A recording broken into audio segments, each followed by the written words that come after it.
Assalamualaikum warahmatullahi wabarakatuh. Perkenalkan, nama saya Syifa Devanka Putri Alfian dengan NIM. Pada video kali ini, saya akan mempresentasikan pembagian sel beserta fungsinya. Ini dia contoh pembagian selnya beserta struktur dan fungsinya yang akan saya presentasikan. Yang pertama, di sini ada nukleus atau inti sel yang berfungsi menampung materi genetik makhluk hidup seperti DNA dan RNA. Yang kedua, di sini ada ribosom. Ribosom sendiri memiliki fungsi sebagai salah satu tempat untuk melakukan sintesis protein atau pembentukan protein.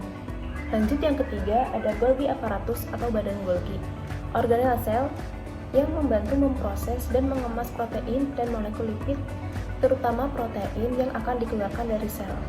Ada plasma membran atau membran plasma, berfungsi untuk mengatur masuknya bahan-bahan ke dalam sel dan keluarnya zat-zat dari dalam sel. Lanjut, yang kelima, di sini ada mitokondrion atau mitokondria, berfungsi untuk mengatur kematian sel.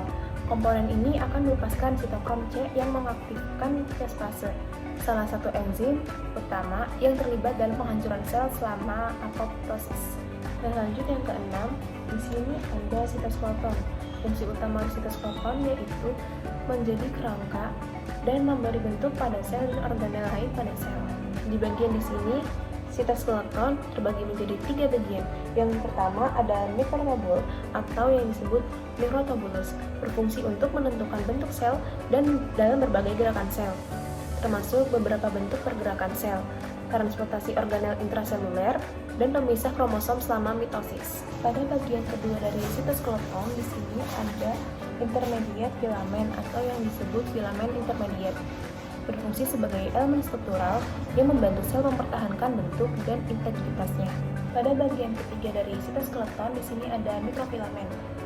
Mikrofilamen ini berfungsi mempertahankan bentuk sel, unsur penahan tarikan, perubahan bentuk sel, kontraksi otot, pengaliran sitoplasma, motilitas sel, pembelahan sel, pembentuk alur pembelahan. Lanjut, yang ketujuh, di sini ada bagian peroksisom. Peroksisom sendiri memiliki beberapa fungsi. Yang pertama, memecah molekul asam lemak melalui proses beta oksidasi, menetralkan radikal bebas dan racun agar tidak merusak sel, dan berperan penting dalam sintesis fosfolipid mielin yang penting untuk myelinasi neuron. Pada bagian ke-8, di sini ada sentriol. Sentriol ini berfungsi sebagai proses pembelahan sel dengan membentuk benang spindle dan pembentukan silia serta flagella. Lanjut, yang ke-9, di sini ada lisosom.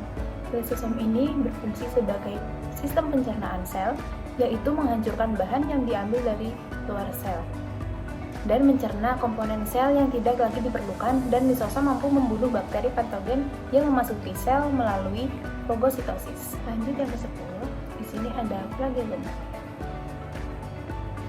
Flagellum ini berfungsi mendorong sel atau menghasilkan arus air dengan partikel yang menghantam bagian luar kerah. Selanjutnya ada row endoplasmic reticulum atau yang disebut retikulum endoplasma kasar. Retikulum endoplasma kasar memiliki ribosom yang merupakan organel kecil dan bulat yang fungsinya untuk membuat protein tersebut.